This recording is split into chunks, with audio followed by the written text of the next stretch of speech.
The views and opinions expressed in this podcast are those of the individual guests.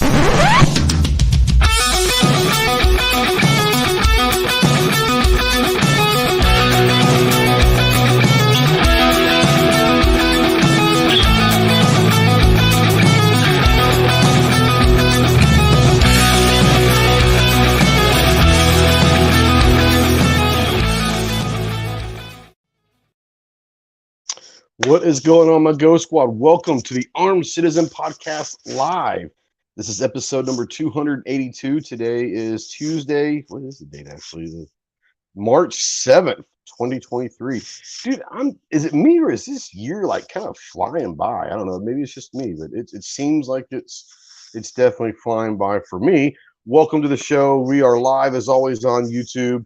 If you're out there and you're wanting to understand what the hell is going on in this chat, leave now. It's okay. I go ahead and give you permission. Leave now, because none of this is going to make any sense for the rest of the next hour, hour and a half, 4 hours, whatever we go.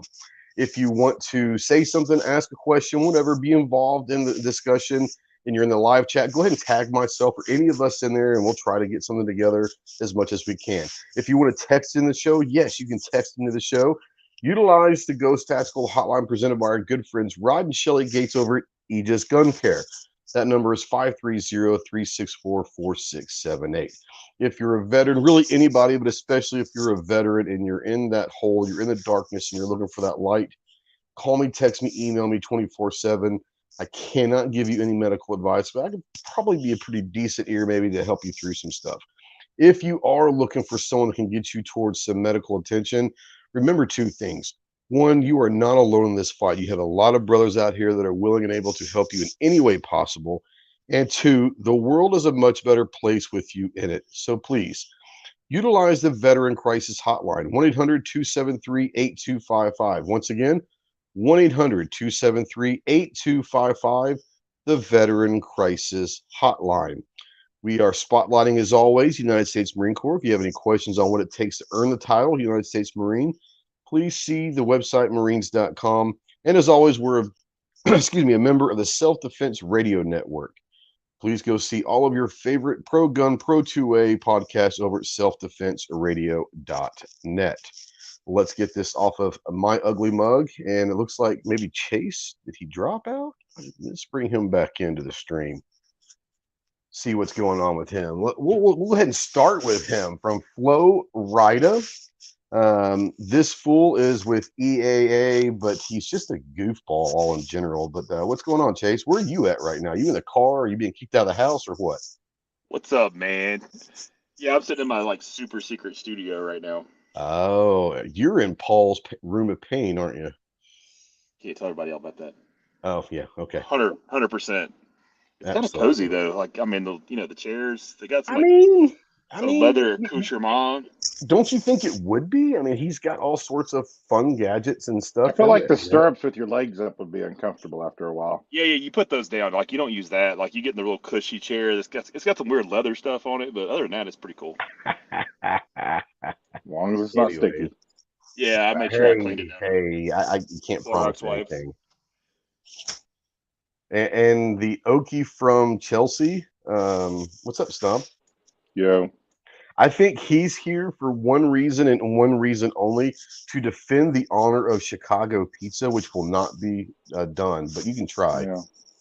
Mm-hmm. Pretty much. Yeah. I saw your email and just coughed douchebag as I read it and kept going. Well, I mean, it's what it is. It is what it is. I live my life in douchebaggery, so, it is. I'm used to it. It's all good. Speaking of douchebags, you should introduce John. Up next is the king of the douchebags. I mean, the gingers. He says there can only be one ginger, but there's plenty of douchebags, and he is the leader of them all.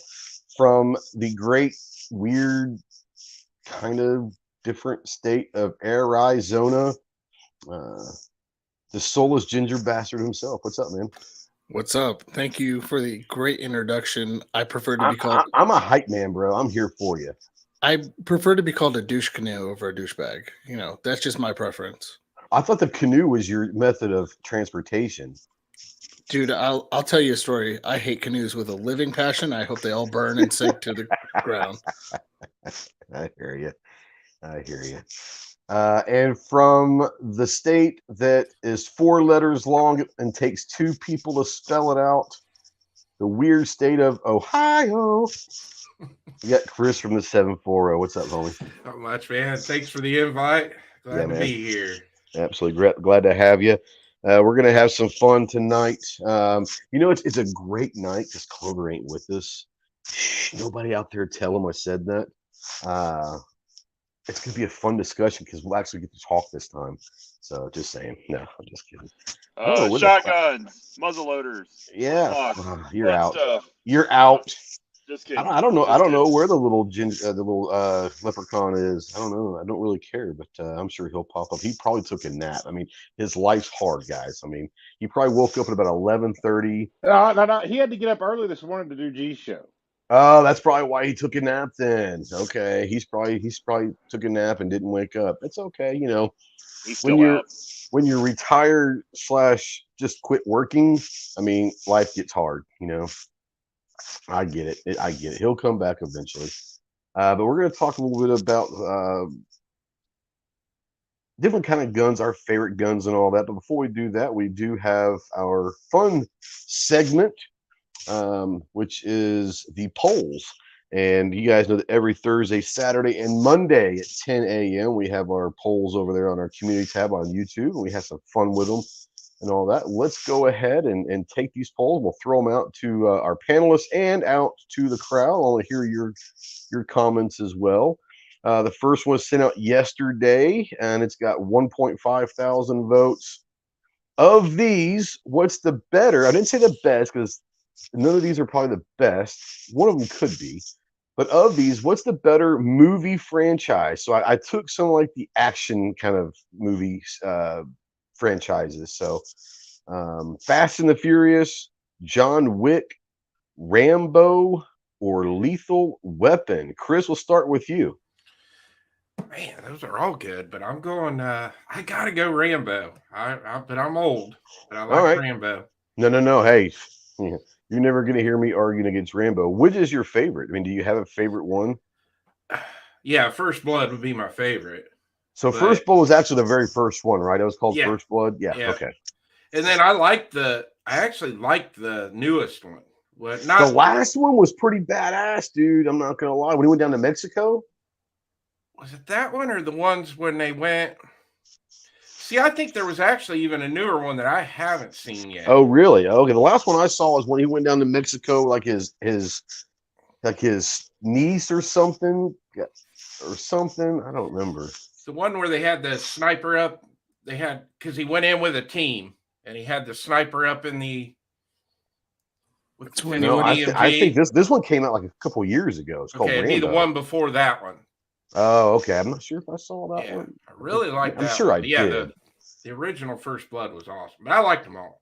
Yeah, they're all good. Like that was my favorite Stallone franchise. Yeah, I love the Rocky stuff, but the Rambo, like I remember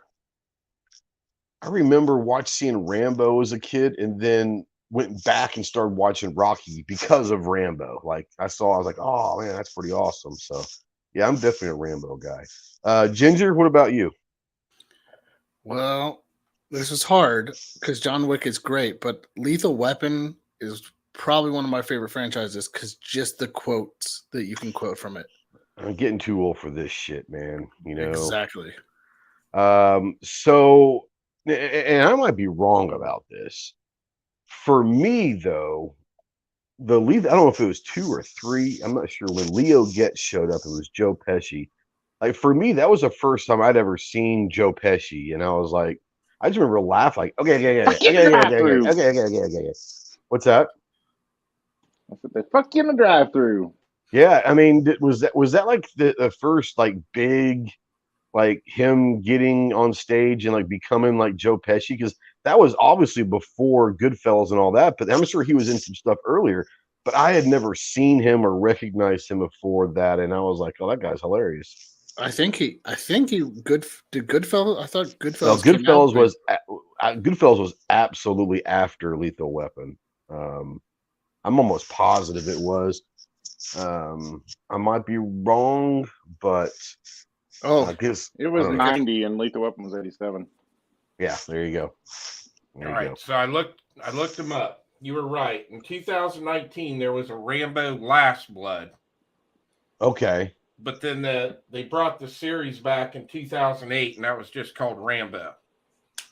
Yeah, I think it was just Rambo was the last one that came out, and I watched it a year or two ago. That freaking thing. It might have been Last Blood. I don't know. Whatever the one that his niece and then he has the cartel chasing him back. I think he's living like in Arizona at the time on his compound, and they show up on his compound, and oh, dude, it was awesome. It was an old Rambo, but it was like he was still a badass. It was awesome for sure. So Pesci's first thing was Raging Bull. Then okay, but I don't remember him in Raging Bull though, so he must have been like a bit part, you know. I don't know. I don't know. I remember for me, like the first time seeing Pesci, at least remembering Pesci was in Lethal Weapon. I was like, Leo gets, you know, anything you want, Leo gets. But yeah.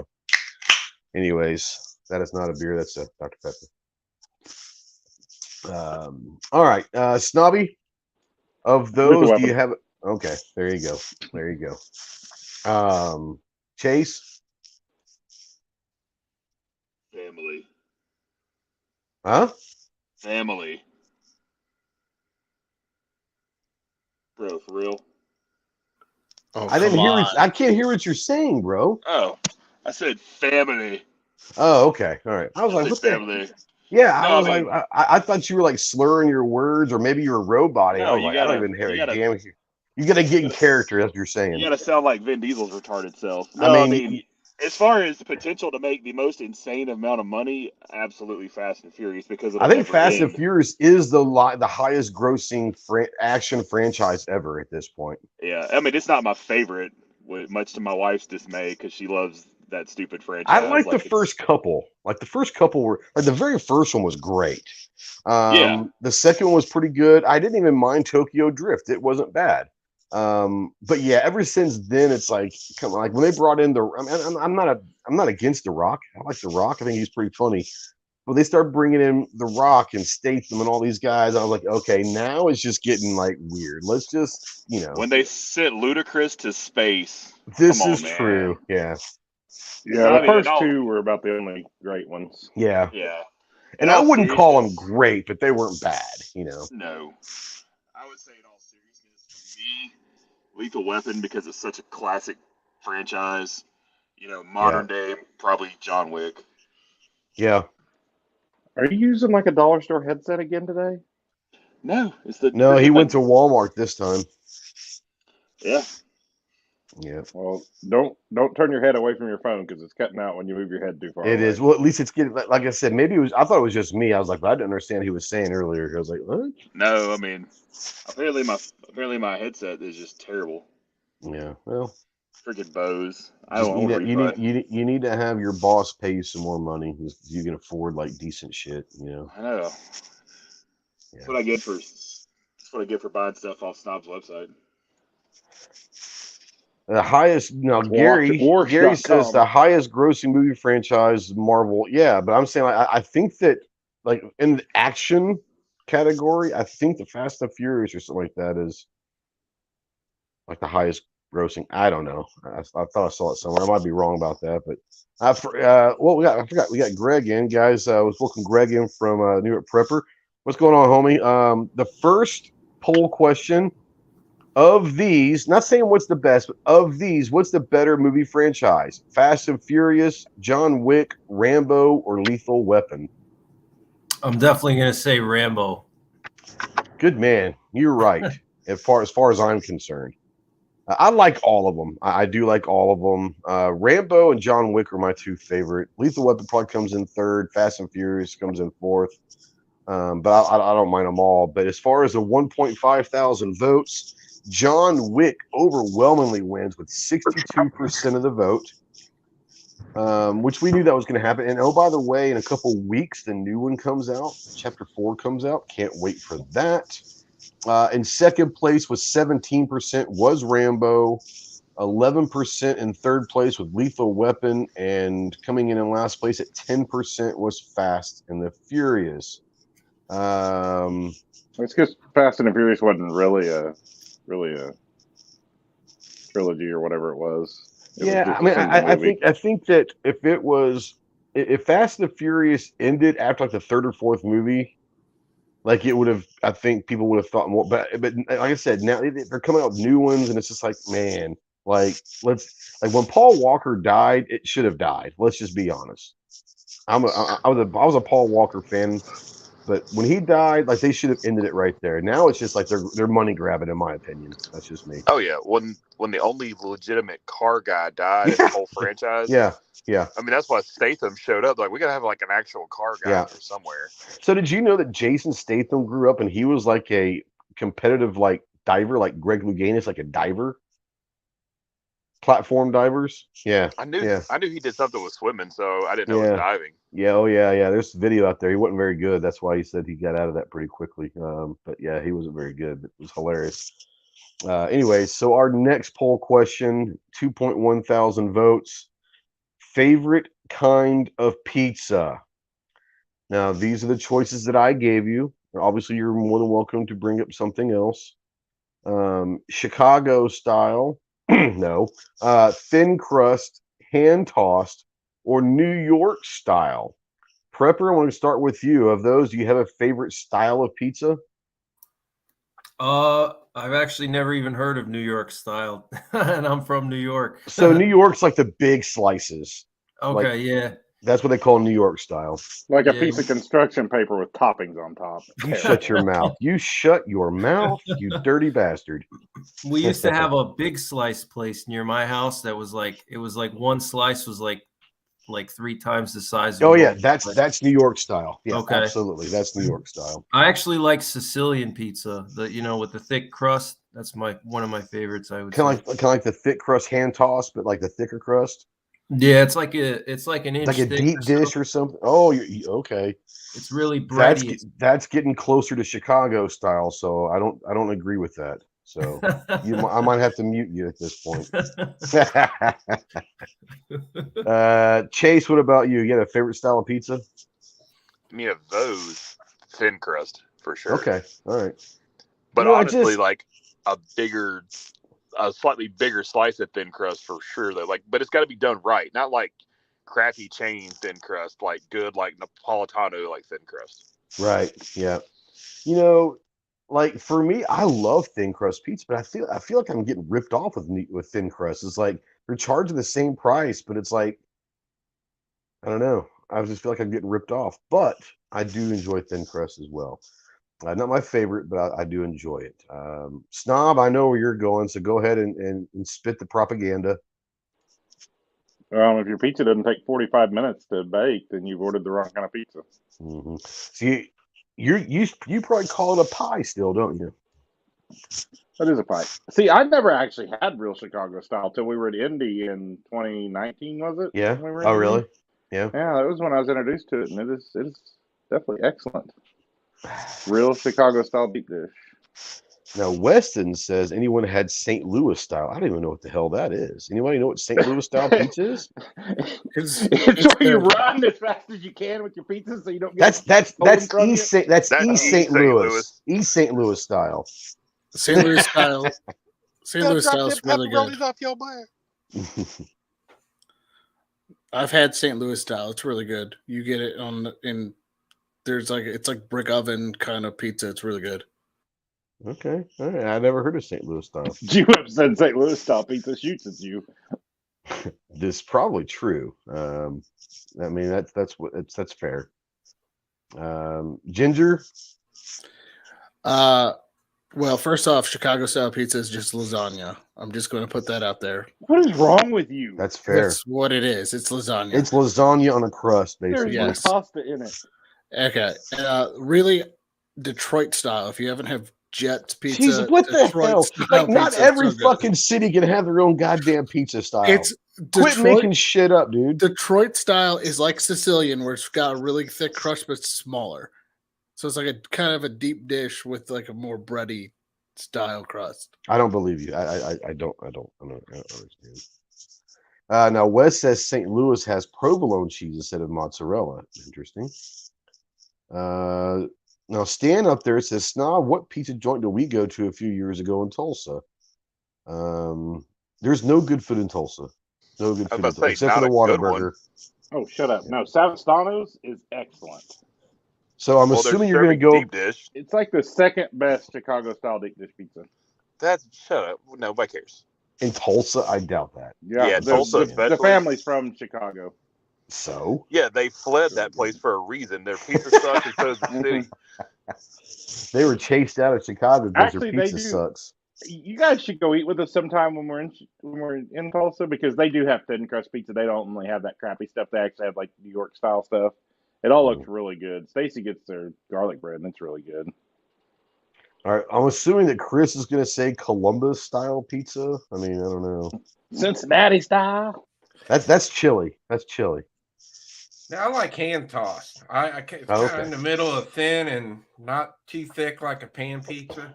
Yeah. Well, honestly, that's really what New York style is. It's kind of in between hand toss and thin, except it's just massive slices. But that's what I like about it. And my favorite is New York style because it is in between. It's like the perfect thickness for me, and you can fold it over and all that, make it into a pizza sandwich, if you will. But yeah, I agree with John, and I'm not a big fan of the lasagna pizza. I mean, I thought Ghost was going to say high school cafeteria pizza was his favorite. I'm not gonna lie, dude. You can't tell me that Friday pizza days weren't that bad back then. They didn't have that in Oklahoma. I went from Oklahoma. I had it in Dallas. Like where Snob's from, he didn't have that. Oh no, he didn't. If they did, they didn't have the good Friday pizza. No, they didn't. So Thursday was Salisbury steak day, and Friday was pizza day, and both days were pretty scrumptious. I'm not gonna lie. No, Thursday was steak nuggets, and that's where it was at. Thursday for me in elementary, I think it was Salisbury steak day, because I didn't eat the school lunches except for Thursday and Friday because I like the Salisbury steak and I like the pizza. Just saying. See, our good lunch day was on Wednesdays.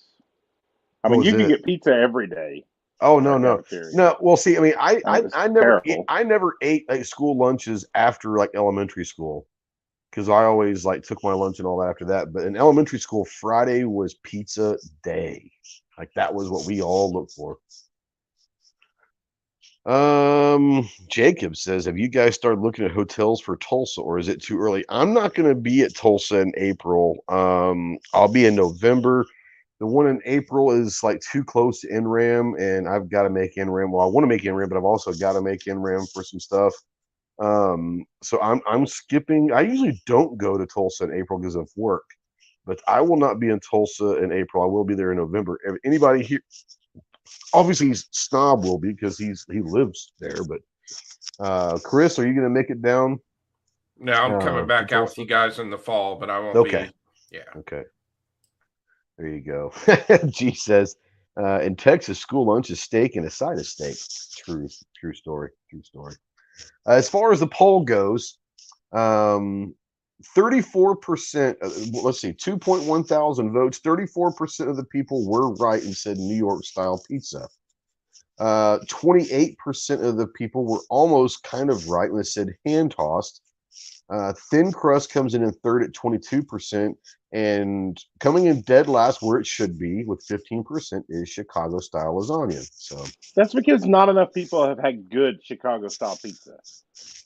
The only you said you said it, not me. There's no such thing as good Chicago. There's no such thing as good Chicago. And Giordano's. Is that the one out in Vegas? Mr. Ed's in Branson is not bad either. What? What'd you say? Mr. Ed's Chicago style pizza in Branson, downtown. Oh, I've never been there. Yeah. I get a text in on the hotline. It says Detroit style. It's not Sicilian because the crust is super light and made with Wisconsin brick cheese, baked in a steel pan. It got its name from the use of blue steel pans back in the automotive days. And I'm a New Yorker, but New Haven, Connecticut has some of the best. So, like, somebody went to Wikipedia and found some shit out for us. So, thank you for that. It's all good. Our third and final poll of the week, 1.6 thousand votes for an AR. For an AR, what do you prefer? Iron sights, red dot, LPVO, or other? Let's start with Snob on this one. Well, I just point shoot. I see where it hits the dirt and I aim from it. That's fair. Now, I used to be a red dot guy, but I'm quickly growing into a LPVO guy. Yeah, LPVOs are great for certain things. I'm still more of a red dot guy, but I have a new appreciation for sure for LPVOs that I didn't have before. Prepper, what about you? For an AR, do you like irons, red dot, LPVO, or other? Which means probably like a fixed scope or whatever. Yeah, I'm gonna pick other, and I have my AR set up for long range shooting. Okay, all So right. I have AR-10s, so I have like 2 to 15 power scopes, which is actually good because on the 2 power, you can still get pretty quick shots off at close range. Yeah. Now so you weren't here for our optics chat, I don't believe. So are you a fan, especially for your long range stuff? Do you like a first focal plane or second focal plane for your long range stuff?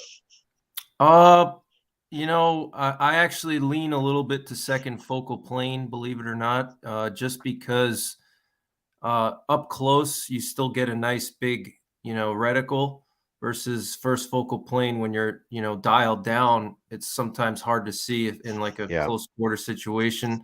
Yeah. And then also if depending on how powerful of magnification you have on the high end, when you're in first focal plane, the reticle can get really thick and cover up a lot of details. So a lot of people don't know with second focal plane, you can just do simple math and calculate back. It just takes a little bit longer. You got to think in your head, okay, I'm not like set at the right setting. Let's say like your scope, the reticle subtensions are good at 15 power and you're at 7.5.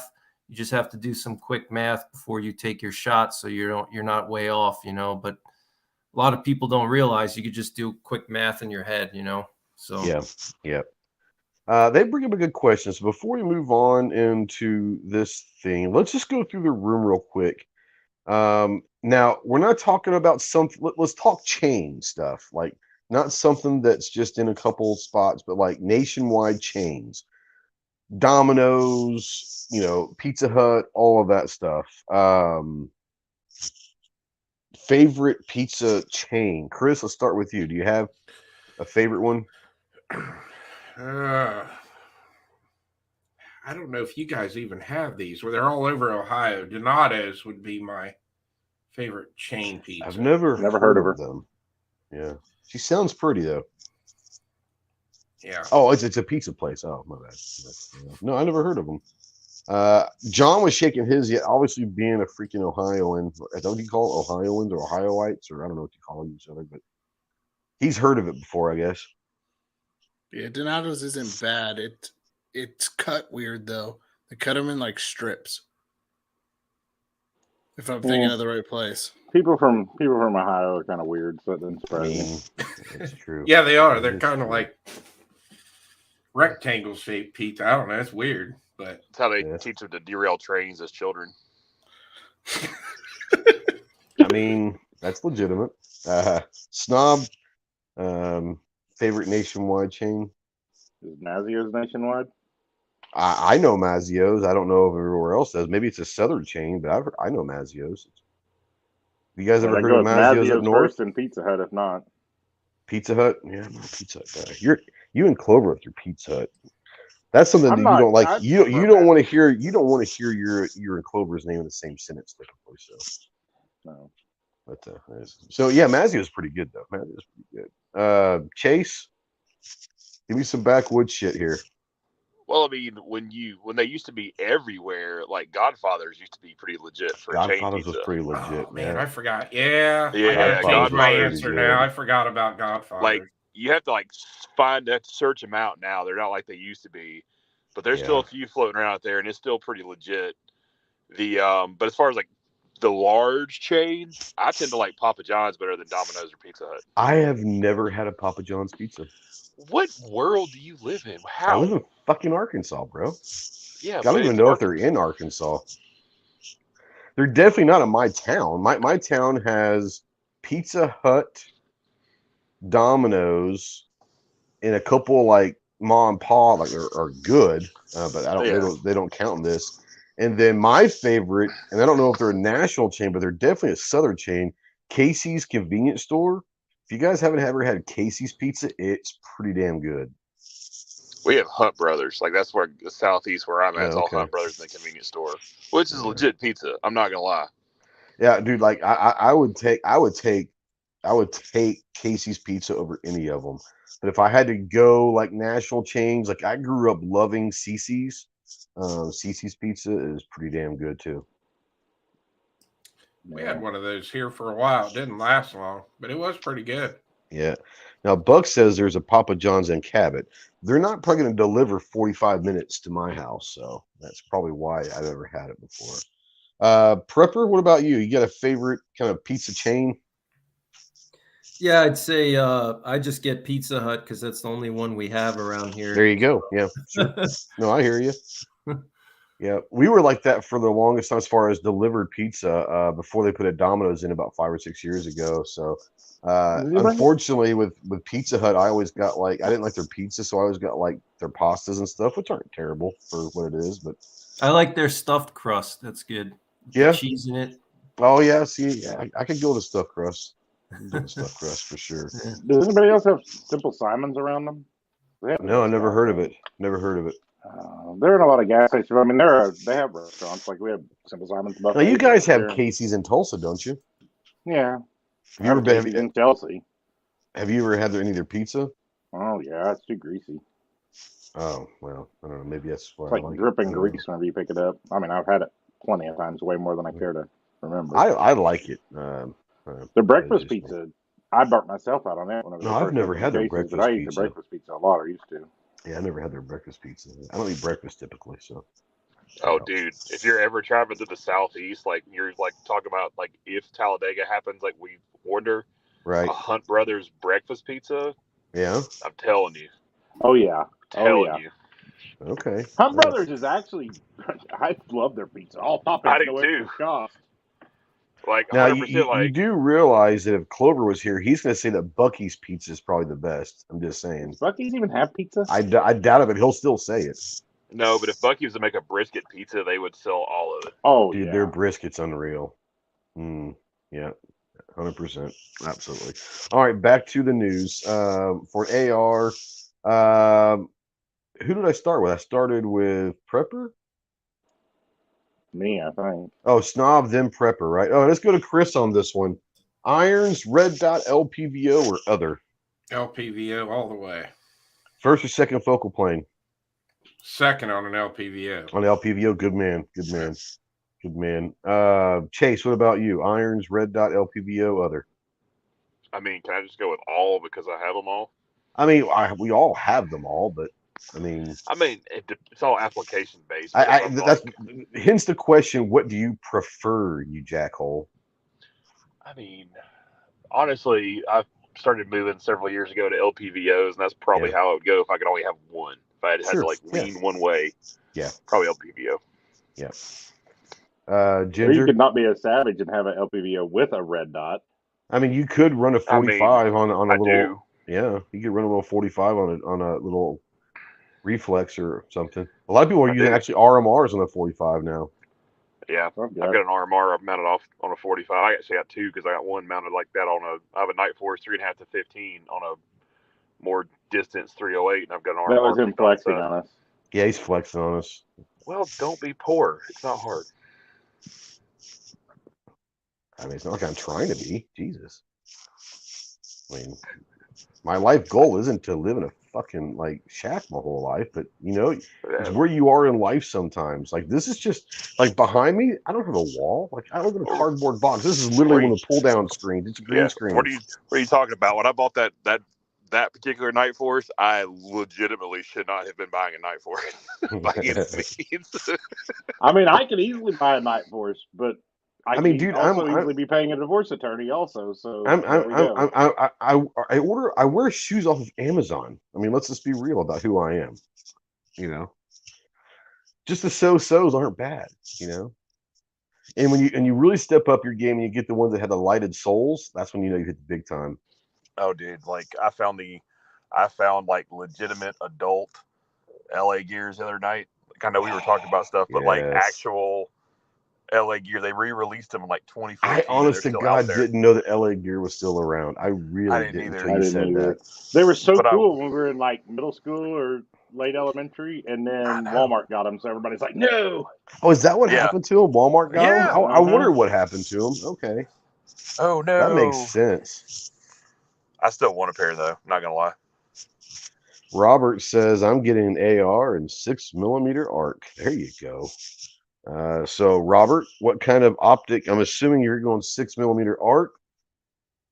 I'd be willing to bet he's going either LPVO, or a scope. So what are you going to get for it? What kind of optic are you going to get for it?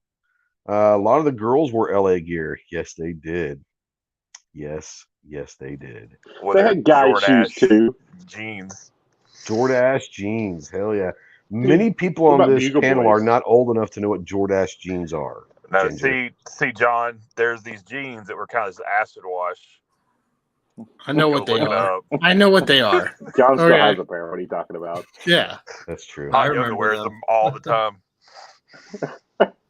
He still wears them with his LA gear, as a matter of fact.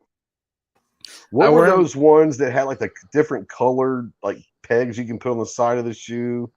Those Keds or some shit like that? Keds, maybe? You know what I'm talking about? It looked like a Trivial Pursuit pie, but you could change out the colors of the plastic. Like, yeah, I don't remember that. Maybe it was just a Dallas gay thing. I don't know.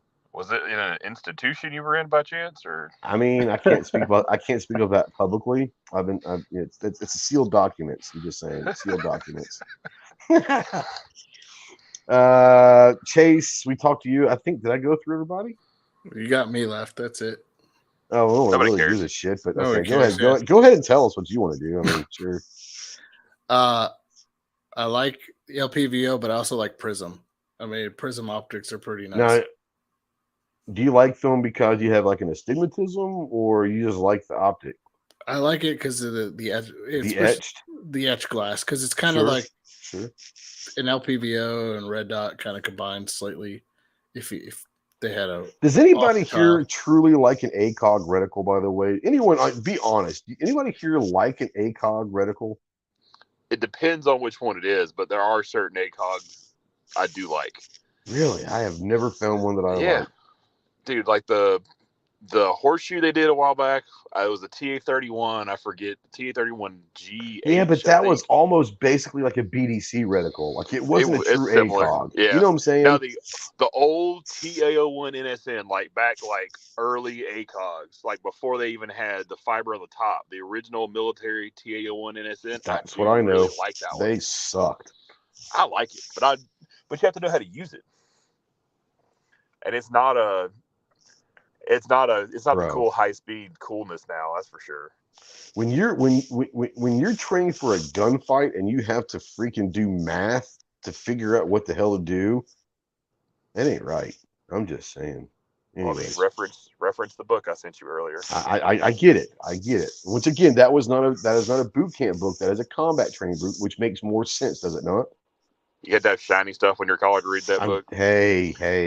Pop-up books and coloring books, bro. That's what we roll with. What's the point in any fixed power? That's if you're talking fixed magnification, not a one power. Like, I mean, to me, I agree with you. I'm sure if Clover was here, he would find he would have. There is a reason. Okay, so like originally the ACOG is like the first. Like, I mean, the ACOG is it was the first reticle that you could combat optics. Yes, it was the first one that you can maybe shoot out to. The ACOG is really kind of how the 36-yard zero came about. Is it took the math away kind of a little bit for you. So I get why it's important. I don't like looking at the ACOG reticle. I don't know. The government liked them though, back in the day, like old Fix 10 power scopes, like the Fix 2 Nerdles, the Fix 10 Leopolds, ACOGs, because they were relatively bomb-proof for what they were, and they were, and you're they were talking Joe-proof. about Easy at that math. point a 10 powered ACOG would get you pretty good at about 300 to 400 meters, without having to do a whole lot of math. You know what I'm saying? I mean, think about it. The old M40s and old M24s all had fixed Yeah. tens on top. Yeah. Okay, so Jacob, once again, Jacob's like 23 maybe now at this point in his life. He's a young 20s guy, been, kind of got into the firearm thing a couple few years ago. But what I love about Jacob is he's not afraid to ask questions, and he brings some great questions. He has for a couple years now. He said, I hear of this ACOG thing. What exactly is an ACOG? Well, okay, well, Gary kind of spelled it out for you. Basically what it is originally the idea was to give the military kind of like a combat zero, to where there's different holds, and simple math can get you to where you don't have to worry about, like, it was just a reticle that's going to help you get out a little bit further with your weapon without having to really worry about the math. It was it's got little step down dots almost, if you will. And like I said, I'm not a huge fan of it, but I understand the purpose of it. It was to help in a gunfight combat scenario, help them acquire a target very quick, or quicker, I should say. But I think that the feedback they got, at least the early ones they got back from everybody, was so bad that at least that's why the Marine Corps, I don't know about the other branches, that's why the Marine Corps went to the 36-yard zero.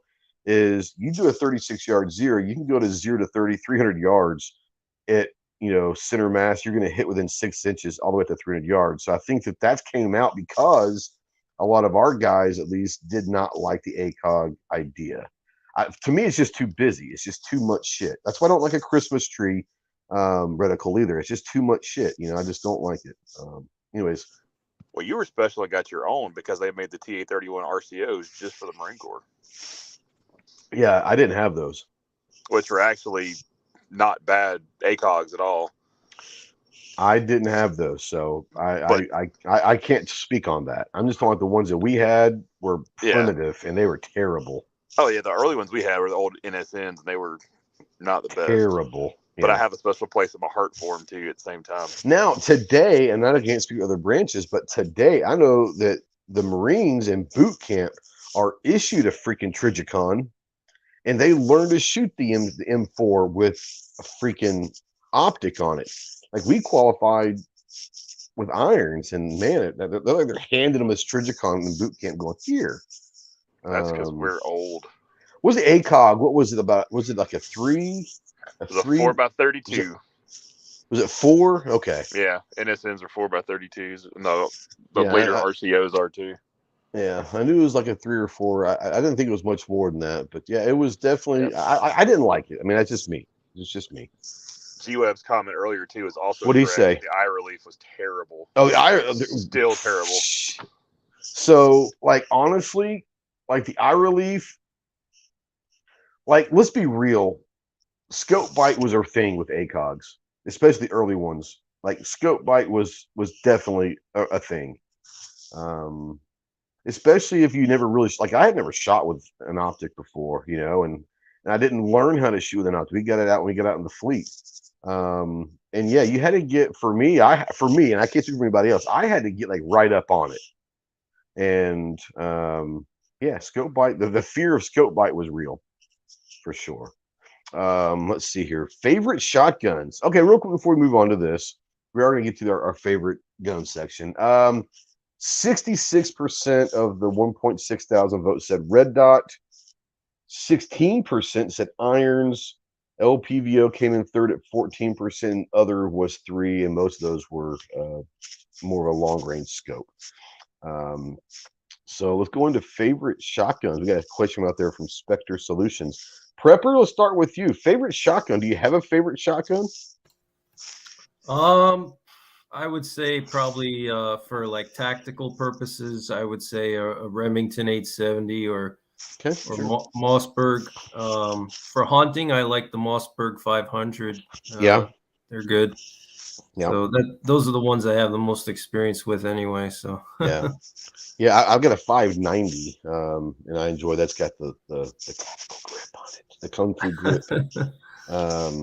Yeah, it's the 870 is. I mean, you take an 870 or a 500 to anyone, and are there better shotguns? Absolutely, but those things, either one of those things, will get pretty much anything you need to get done with. That's why they've been around and so for so long. Sure. Correct me if I'm wrong, but I know the Mossberg 500 went through military trials, right? They tested it out for the Army, I think it was. Oh, don't get me in line, but I wouldn't be surprised if that wasn't the case. I'm sure they did. Chase might know that, being an Army dude. He's also a fucking like shotgun or a firearm historian. Like this dude knows Yeah, it was shit in his mind. The 590 A1s were adopted. Like there was an NSN number and all that stuff on the 590 A1s. So is the 590 at the 500, or are you talking about Yeah. the 500 series? Yeah, I mean, 500 I guess series. so, yeah. It's the 590. The 590 Yeah. is specifically beefed up for the military. Right. So I'm sure that's where the pistol grip came in because of all that, I guess. Yeah, like they did specialty models like speed feed stocks, bayonet. Now I load, all will that say stuff. a lot of the breachers they do run 590s. Oh, really? Yeah. They're sawed off, like they're legit. Like, Is that mostly what they use those for in the military, just for breaching? for or do they- shotguns, I mean, the or ones can that you use it I for mean, CQB? I mean, I guess you could. I never know. Like, we never did. I mean, Yeah. I guess you could. The only time we ever worked with shotguns is if one of our breachers was messing with them. So it was usually a breaching tool for us. I Okay. can't speak for anybody else, but for us, it was definitely breachers had the shotgun. They were sawed off, to where they could fit, like, had a little back holster type thing that took no space up. So they just you put that right there on the lock, pull it, and it'll breach a door pretty quickly. Slugs and all that. So I never actually got any shotgun training in the Marine Corps because I wasn't a breacher. So I never really got to. I mean, I shot them, but they never really taught us anything about it. They just point and shoot, basically, Mm-hmm. But yeah, so for sure. Chris, what about you? Favorite shotgun? Do you have one? Yeah, I love the 1187. That's So you guys know this. Most people know this. I don't know shit about shotguns because I don't care enough about shotguns. So when you say 1187, like what so brand is this? it's Remington semi. Okay. Okay. All right. Yeah. All right. Yeah. I use that gun for everything. I shot 3-gun matches with it. Oh wow. Okay. Dove hunt with it, and then use it in coyote drive. It's just been a great gun. I mean, I've done a lot of work. Of course, this freaker shows up when shotguns mentioned. What the hell? So yeah, so 3-gun. Are they running slugs typically in that? Is that what they do in 3-gun is slugs, or is it shot? Yeah, we just use shot.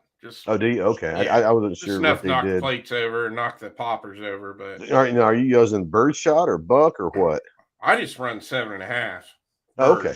But Okay. now there are different levels of 3-gun matches where they'll have like a mixture of double aught buck, slugs, and bird shot.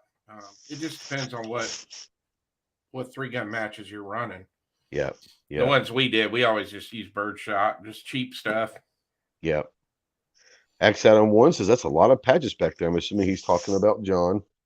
Ginger is proud of his patch background for sure. Mr. FNH says FNSOP is my favorite shotgun. Well, no shit. Your name is Mr. FNH. I mean, come on. Speaking of the ginger bastard, do you have a favorite shotgun? I've got 3. So I love the Mossberg 500 series, just proven. Love Absolutely. the Ithaca 37 series because I love bottom eject on those, and they're just fun. And then it's got to be the Benelli M4 if you're talking semi. Just it's expensive. That's the iconic one. I mean, Right. honestly, that's the 870 of the semi world, right? I mean, a lot of people are catching up to him now. Like Beretta's catching up with the A300 and Mossberg with the 940, but it's all just the look of it. It's just so sexy. Yep.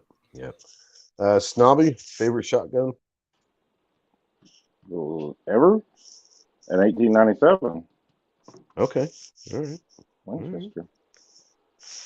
Although I do want a 940 since he said 940. I'd even take a 930 because I'm poor, but either or. Yeah, they yeah. Yeah.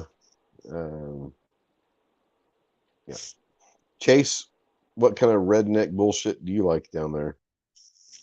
Well, I mean, if Clover was here, he'd be like tingling. Oh, he's already Like- he's already sucking the balls of Gerson saying the MC312. Just saying. So I mean, obviously the 312 is a fantastic shotgun. yeah, If you're talking I haven't like shot it, so I don't know. overall, I mean, there's several shotguns I like. We all know this because I do like shotguns. You do. You know, it's a little different. You know, honestly, like one of the most iconic for me that I would absolutely love to own, but I don't want to, mortgage a house for one is a Parker 28 gauge VHE grade. So how much does that thing run? Like the same price as like when you find one, because I mean these are all old, like these are old American like craftsman built guns. And so okay. you're talking Smallville in Italy, you could buy cheaper. Yeah, they're like 50 to 100 or grand like plus. Oh snap! Okay, so it's like legit money. Yeah, I mean they're amazing shotguns. I mean it shows you the best of like old world American craftsmanship. These things are amazing if you ever get to see one in person. Like the craftsmanship's fantastic. I'm sure I've probably seen them at Tulsa, but I just didn't know what the hell they were. Yeah, in a more realistic world, like me walking around and stopping and looking at shotguns, like that shit doesn't happen. I'm not gonna lie. Yeah, I'm telling you, if you ever go to like one of these if you go to Tulsa and go like where all the high grade like safari guns and high grade shotguns are, and start looking at the craftsmanship behind some of these things, it's pretty amazing what they are. But they also cost as much as a new truck. Yeah, you should just come to Tulsa this November, Chase. You'd enjoy it. You should come out to Tulsa, man. Seriously. I haven't been like in all seriousness. Like 2007, so I would love to see it now. Oh, it's crazy. It's awesome. We have a good time, man. We'll take you and take you to get some Tulsa Mexican food. Yeah, I hear Tulsa Mexican's fantastic. Here's a question I want to throw out there. Talk about favorite guns. I'll start with Snob on this one. In shotgun world, like, what's your favorite like style of shotgun? Over, under, side by side? I mean, like, what's your favorite style of shotgun? I don't know. What's the purpose? What are we doing with it? Fuck, I don't know, dude. I don't use shotguns. We're just having fun and over and under to shoot clays with. Okay, so if it's clays, you're shooting your sporting clays, you're going over under. Okay, I mean, you're talking to a guy that doesn't shoot shotguns, so like I'm trying to have a conversation here. Motherfuckers getting sensitive and shit on me, Well, no, you're like, what the fuck are we gonna do with it? Well, goddamn it, I don't know. Shoot it. You gotta. I mean, shotguns have specific purposes. You got. I get that. I get trapping clays. Well, just say what your favorite shotgun is to shoot. How about roll it that way? Yeah. All right, there you go. What's your favorite shotgun to shoot? Over and under. This TriStar TT-15 trap gun is probably my favorite one to shoot. Okay. All right. Prepper, do you have a what's your favorite shotgun to shoot? I mostly shoot pump actions. So okay. I like those. They're good. Yeah. Chris, what about you? I'd have to say my favorite, as far as fun goes, would be my VR80, my Rock Island. Oh, VR80. it's not. Yeah, I've got a couple of. I've got. I'm not sure which ones they are. I've got the bullpup one, and I think I've got the regular semi-auto one, 12 gauge. I don't know if that's 80 or 90 or whatever. But I've also got a bullpup from Rock Island. And I'd say with that bullpup's fun as hell to shoot. That little AR bullpup shotgun's fun as hell to shoot. So yeah, the Rock Island, they did a pretty good job with those shotguns. They're fun. I'm assuming like the VR80 is the AR style, correct? Yeah. Yeah. I've got one of those. Big long 19-round mags for it. Yeah, buddy. yeah. Oh yeah. I mean, it's literally like enormous. I just can't get behind any of the box fed shotguns. It just looks so weird with the mags sticking out the bottom. I get it. No, I get it. Weird. But like for me, like I've never been a big fan of shotguns. So for me, like seeing an AR style shotgun like looks normal to me. Does that make sense? Like I know that it's not normal for shotgun people, But for someone that doesn't do shotgun a lot, like an AR style shotgun looks like normal to me. So maybe that's why I like them a lot. I don't know. But I get what you're saying. It does look weird. I'm still gonna take you like sporting clay shooting one day. Never done it. And you're gonna be like, God dang it, shotguns are fun. This is stupid. I hate myself. Now a bunch of my buddies, like off the X out there, Lance and Buck, and I mean, all of my buddies shoot shotgun. They shoot our gun club here, and they do the trap golf. and skeet. You might as well shoot sporting clays. Yeah, they're kind of. They're kind of pretty close to their time. I mean, all the doctors do it. Yeah, I mean, it's a gentleman's sport. That's how I got started. Is that why the 16 gauge is a gentleman's the gentleman's 28 gauge is the gentleman's caliber? Come on. Is that what it is? What's a 16 gauge? What is it called then? 16 gauge is the old backwood redneck caliber. Oh, okay. My so grandpappy's Sweet 16 done just killed more of everything than everything else. Yeah, that sounds like your neck of the woods. So Clover's dying inside because I'm talking crap. I'm surprised that he hasn't jumped in yet. I am too. You know. Maybe sending him the wrong link finally worked, you know. Finally worked. John, favorite type of shotgun? Like me a good pump, but a side by side with two triggers is always a good time. When you can pull both barrels at once, that's always a fun time. I mean, that does sound kind of fun, you know. Now, CloverTech's starting some shit out there, Chase. He said, no. 16 is a gentleman's gauge. Chase is just wrong on that one. Nobody cares about 16 gauge. Yeah, if he wants to argue, he can get in here and argue. That's what I'm saying. I'm always keep just talking crap because I can now because he's not here to defend himself. 16 gauge is like the redneck caliber, and he knows it. That's why he's all about it. Did we ask you what your favorite is yet, Chase? No, but it's over under. That's the only correct answer. Yeah. Okay. All right. For me, I mean, let's be honest. Like, I've got 6 or 7 shotguns. Like, 2 of them are the AR style, and the rest of them are pump. So I'll probably go pump. But for me, honestly, the AR style, like my bullpup shotgun, I love that thing. Like, I love that thing. So, but you're talking to a guy that doesn't do shotguns, so let's just take that as it is. Clover says, I didn't say anyone cared, just throwing facts still. Huh? He's getting defensive out there. He is. Just everybody keep talking shit about 16 gauge and just he's getting defensive, but yet he's scared to come in here and argue live. He's doing it from like his pajamas in the recliner, you know. I think he just woke up. He still might be in bed. He might just woken up from his nap, so he might not be thinking straight. Let's just give him that, you know. He's in his lucky PJs right now. His literally lucky PJs. Screaming Skull Slims, I finally got me some 9. Go down here. Got me some 9mm Black Hills Honey Badger ammo, and man, that stuff is accurate as it is nasty. That is some nasty stuff. The nastiest stuff, we'll go for this one as well. The nastiest, like 9mm. You guys ever shot any of that ripped RIP ammo? The gimmick RS stuff? Yeah, dude, but that is some nasty ass shit. Like I wouldn't want to be shot with that shit. Now, I don't want to shoot it because it might hurt the gun and myself. But if that thing comes out, that projectile is pretty freaking nasty. I've seen some ballistic gel tests, and that thing will rip your insides to shreds. What's your Hopefully guys? The rip runs better than the Talos. Well, same guy. I mean, I think it was just rebranded, wasn't it? Honestly, yeah. No, the Talos is the other. It's a different style bullet. Oh, okay. Yeah, he sent me some. Same guy, both of it. It doesn't run. It's like the cheaper, like, you know, it's the Dollar General brand. So it's like the Wolf brand or something. Yeah, it's the same guy making them both. Yeah, I get you. Open discussion at this point. Not to go through the room, just open up. Like, what's the nastiest projectile you guys have shot? I used to use DRT, so it's compressed metal and copper, and when it gets wet, when it hits, it basically explodes in the wound and just creates this huge wound cavity. It's like a bunch of little buzzsaws going off. Okay. Wow. Okay. Interesting. Chris, you were going to say something.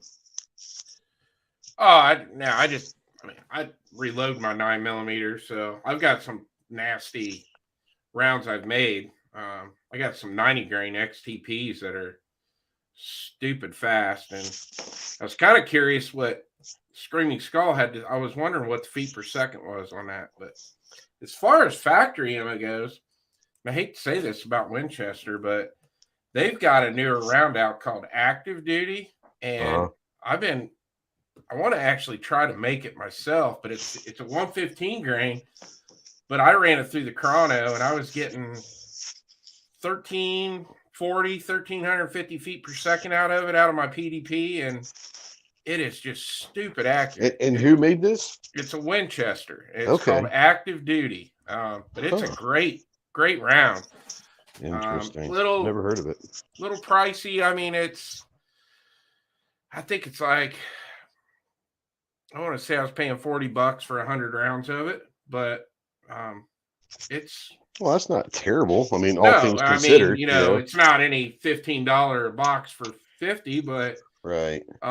It's an actually really good round. If you see it in a store, grab it and try it, because I will. I really like it. Prepper. Go ahead, John. I think what that is I think they rebranded the old Talons because I got in trouble for the Talons, if I'm not mistaken. I thought that's what the SXTs That's are what supposed Ranger. to Yeah, Ranger. Is that what Ranger is? Yeah. Like SXT was supposed to stand for same exact thing or something. That's what they were saying. That's so dumb. There's so many bullets out there that are way better bullets now than the Talons were even then. Yeah. But Black Talons. Right. Yeah. Right. Yeah. Prepper, what's some of the nastiest stuff you shot? I mean, I mostly just shoot jacketed hollow points for, personal defense carry stuff. Yeah. But what brand do you typically use, or do you kind of go between different brands? I usually actually have a lot of Underwood ammo stuff. Oh, okay. Yeah, good stuff. I'm gonna work up some hand loads eventually, hopefully this year.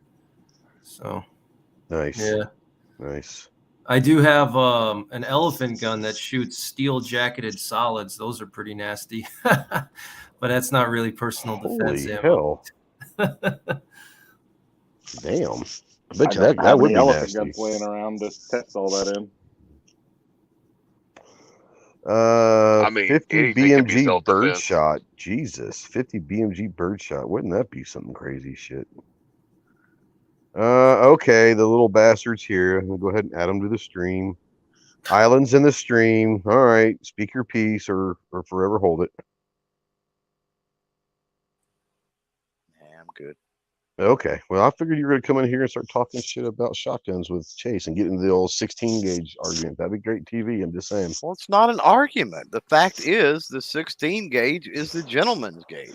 That's what I thought too, but he corrected me and said it was a 28. Factual. And I'm not even near a shotgun guy, and I knew the gentleman's caliber. Clover, but I've always heard the 16 gauge was the gentleman's gauge. Also. The 16 gauge is the gentleman's gauge. I just like screwing with Clover, 1. But 2, nobody cares about 16 gauge anymore. So therefore, the 28 gauge is now the gentleman's gauge. So I would agree that as far as a gauge that fits the description of gentleman's gauge, 28 gauge is a much better fit. I would agree with that.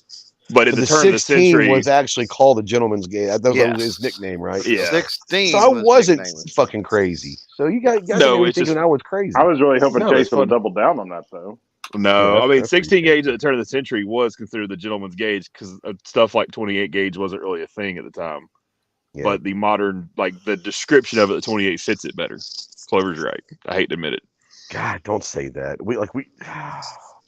And show's over. He knew exactly what I was doing.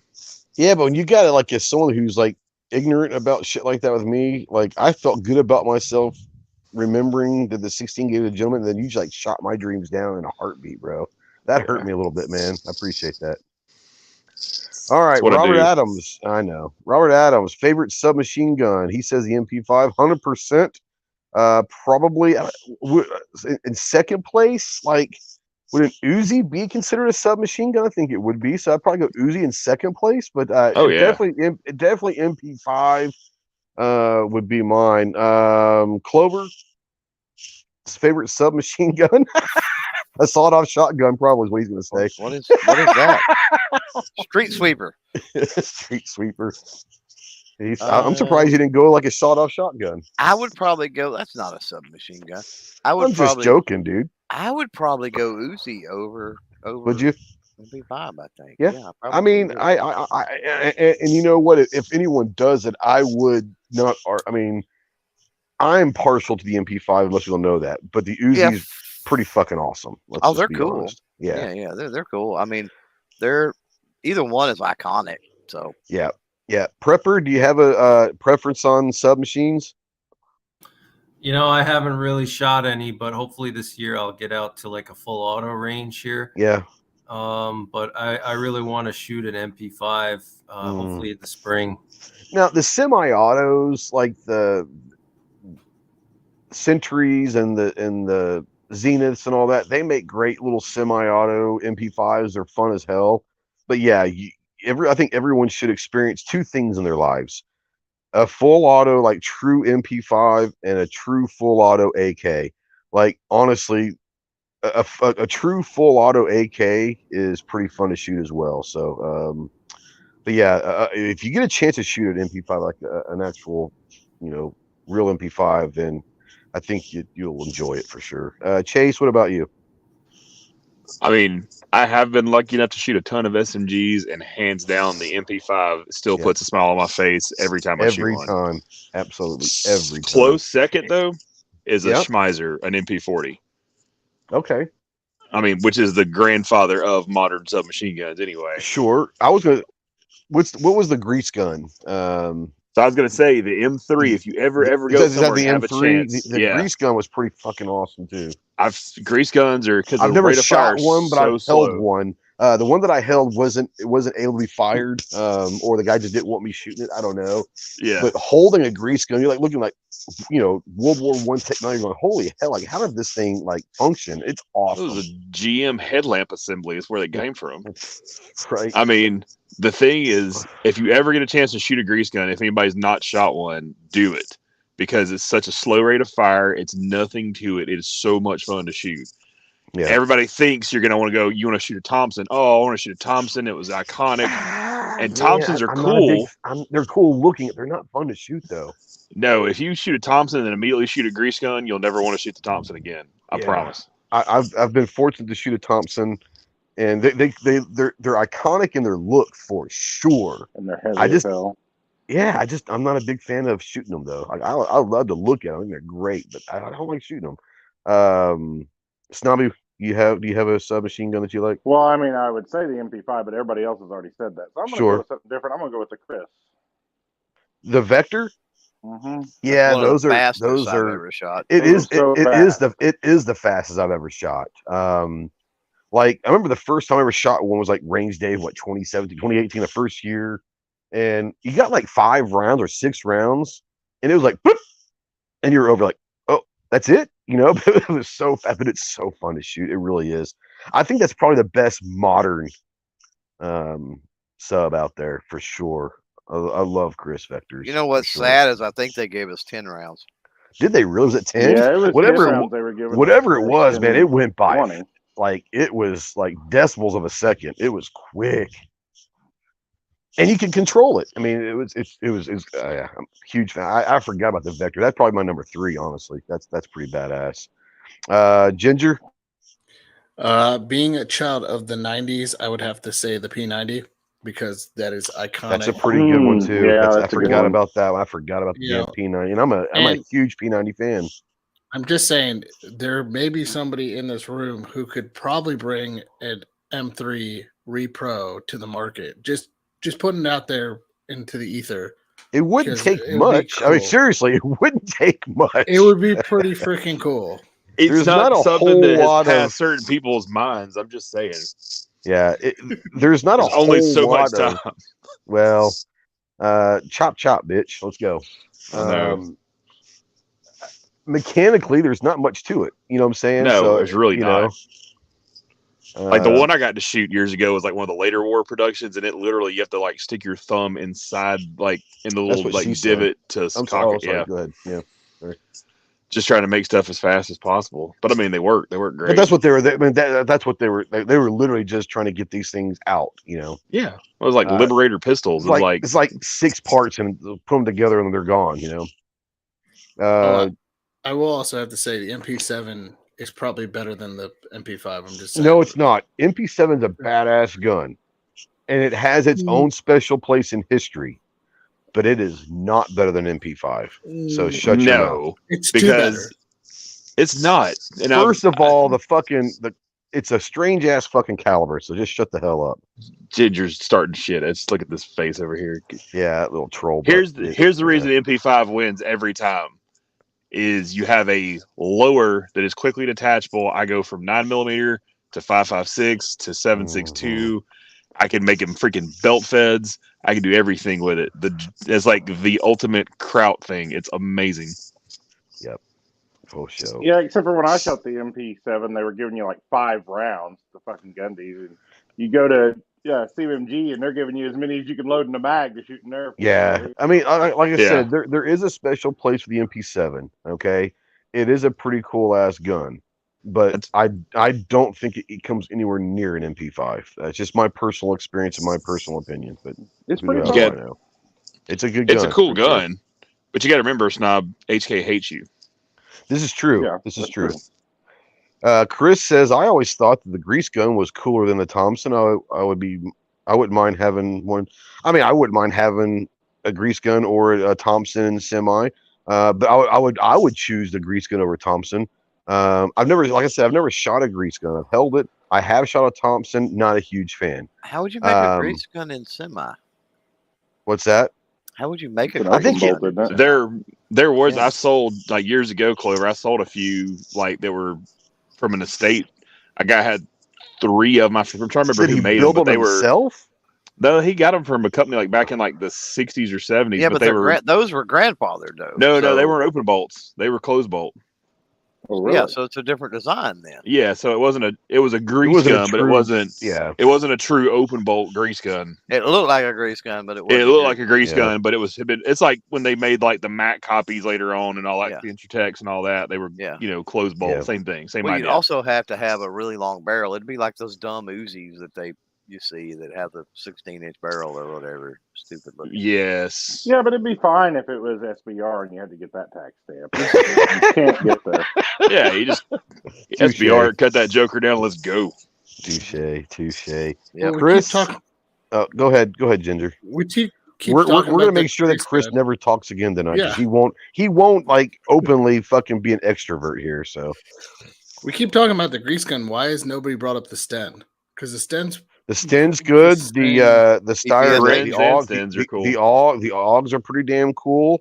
What's that Australian gun that feeds from the top? Does anybody know the name off the top of their head? The feeds from the top? Yeah, the sub. So the Aussies came up with a submachine gun during the war, and the mag went in the top. I thought that was like an IWI knockoff, wasn't it? No, that was the Aussies. Doesn't IWI have a top feed SMG? I might be wrong about that. I'm not sure.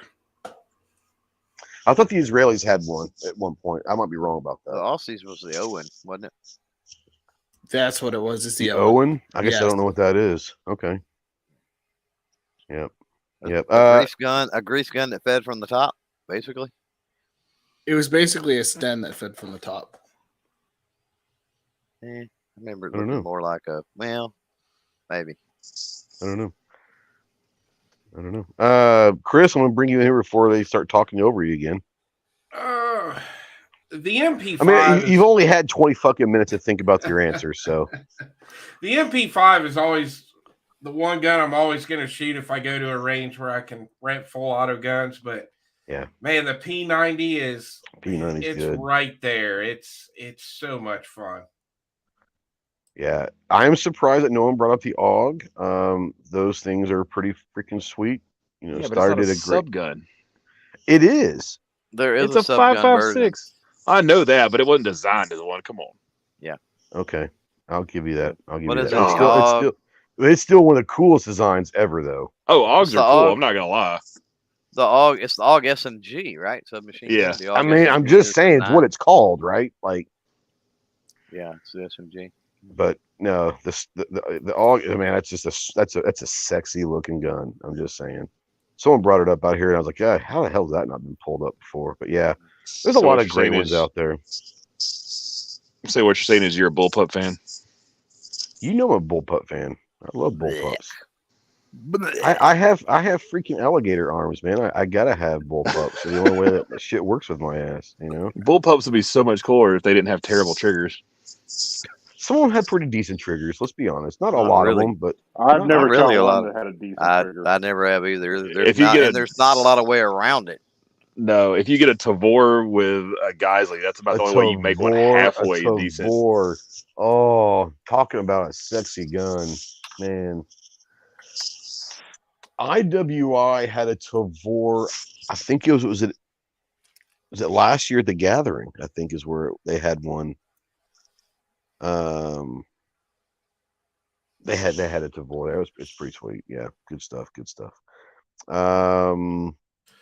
I saw Yeah. Jacob's comment out there. He said, "You guys Which are all one? talking about stuff I will maybe never have the chance to touch." You Oh, would be, Jacob. Actually, you'd be surprised how many gun ranges have full auto guns that you can rent. yeah, for sure. Yeah. Where's he live at? Just curious. I want to say he's in Indiana, Indiana. isn't he? I think he's Indiana. Yeah. Oh, dude, there's So areas in I there, know. for I sure. know. Yeah, absolutely. Well, what's Tim's gun shop that he is? I'm sure Tim's got some kind of full auto in his shop, or the one that he's associated with. I think that's Copper Custom. Copper Customs. I'm sure they've got something there if you're anywhere near Copper Customs. I know they got some old shit that he imported last year, a couple of years ago. He's got plenty of. That might be a little touchy situation still. I don't know. Yeah, I found a range just an hour from my house that I'd never heard of, and they've got, I don't know, at least a dozen different full autos you can rent there. So yeah, they're out there. You talking about the Bullet Ranch? Yeah.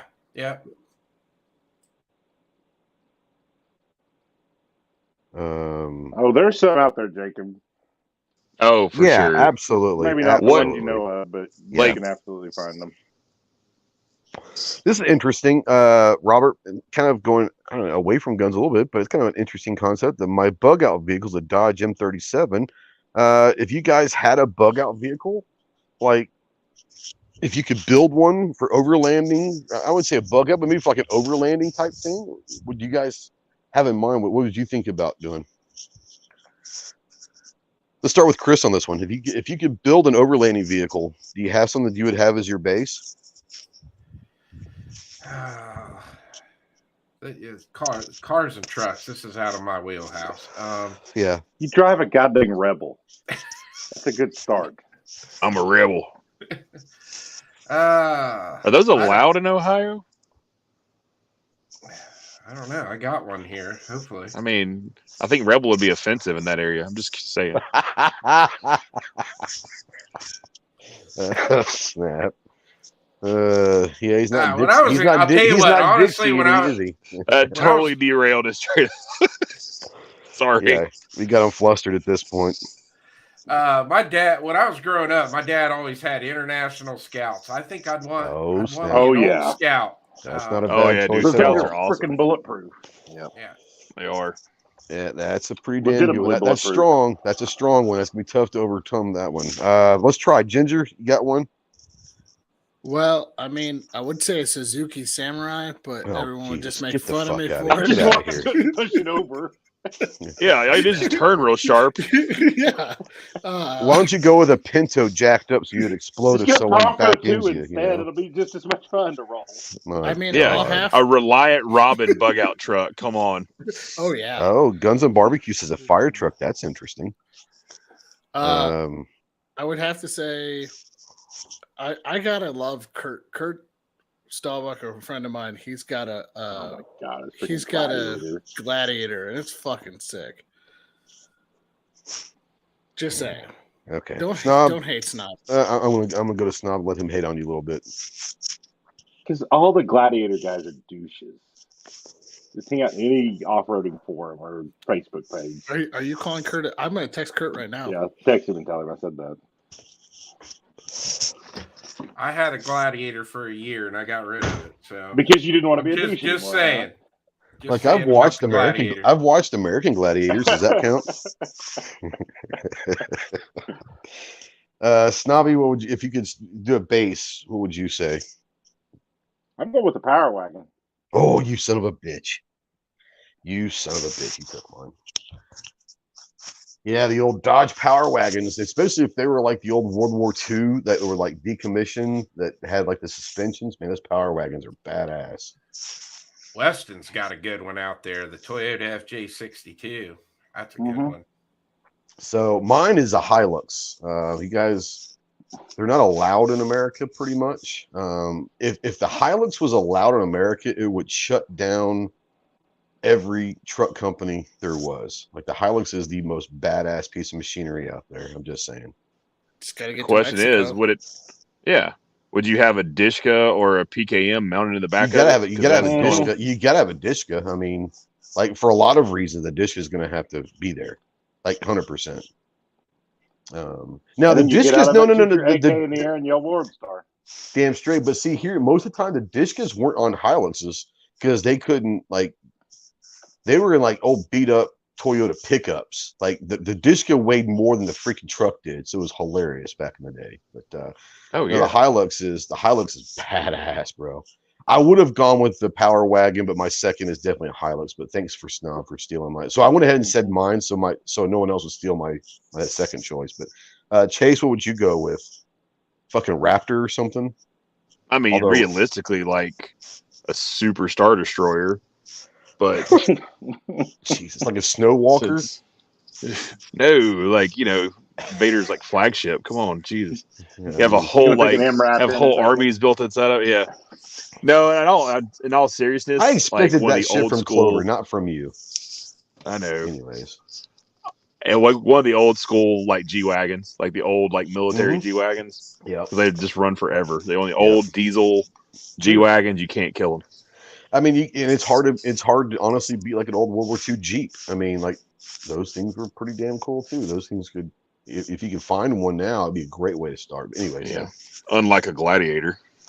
Just saying. Prepper, overlanding. You got something that would be a great base vehicle?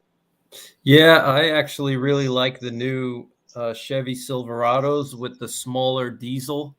I think it's a 3.0 liter diesel. It's actually a Duramax, and those are good because you're still getting a lot of torque, and torque is really what's most important for off-roading, not horsepower. So you want that torque that you get from a diesel. And then if we're talking about a Mad Max situation, gasoline is going to dry up first before diesel. I mean, not many people in America drive diesels, it's just the truckers. So if there's like a collapse of society, you can tell you're from New York. Yeah. There's more diesel trucks here than there are gas trucks, buddy. What's that? I said there's a lot more diesel trucks than there are gas trucks. Come to Texas or Oklahoma. But in general, the Southeast diesel's king. Yeah. Yeah, but in general, in the United States, most people drive gas, so it'll be easier to scavenge diesel than gas for sure. There's going to be a lot more diesel. I mean, maybe if in your area, but well, you're in Pennsylvania now, so that makes sense, I guess. Yeah. Plus, diesel will be easy to come by.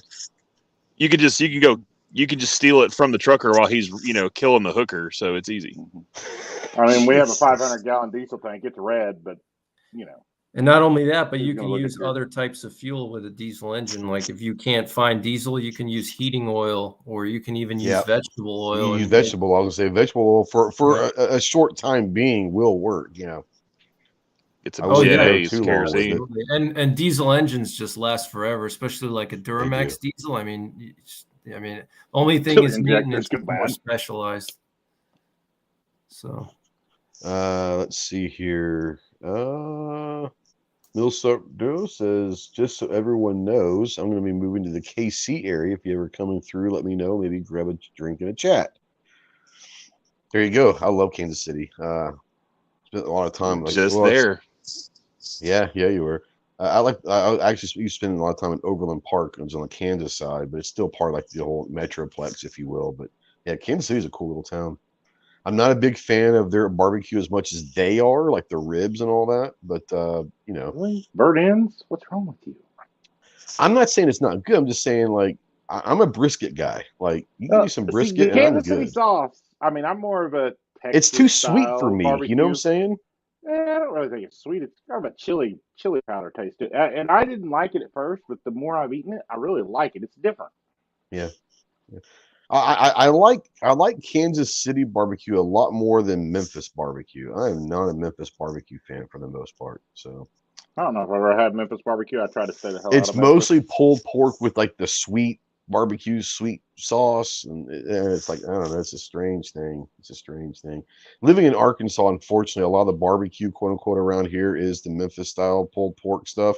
I like pulled pork, but just don't put the damn sauce on there. The sauce kills it. Yeah, but for you me. basically live in West Memphis, so. Fuck you. I do not. There is a town called West Memphis, and it's not a good spot. Anything with Memphis in the name is not a good spot. Nah, yeah, it's true. Not a good spot to be, for sure. Clover, favorite base vehicle for an overlanding spot? So I'm hesitant to even say. You're going to say a fucking Kia. No, much more practical, and Prepper brought up. I know what Clover's going to say. He's going to say the jacked up El Camino we saw in South Carolina. The funny side of me wants to say that. For sure. Yeah, right. So no, Prepper brought up the scavenging thing and simplicity to work on, and you know, I'm going to say this, assuming that the odds of a bug out situation and the world falling apart are low. I mean, that's kind.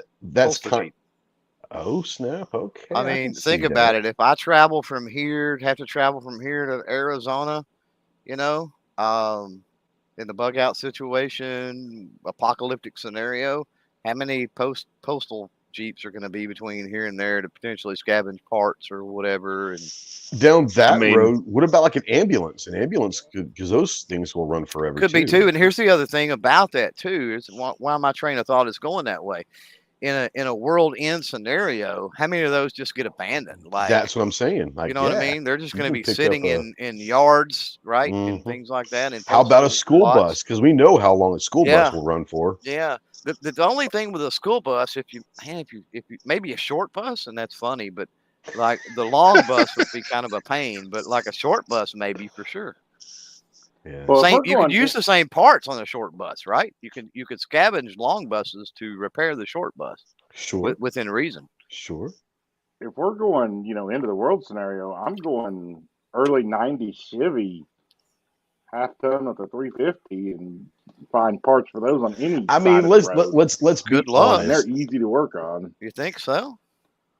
Let's be honest. The Chevy 350, anything with a Chevy 350, I mean, might be the best all-around engine ever. Let's just be honest.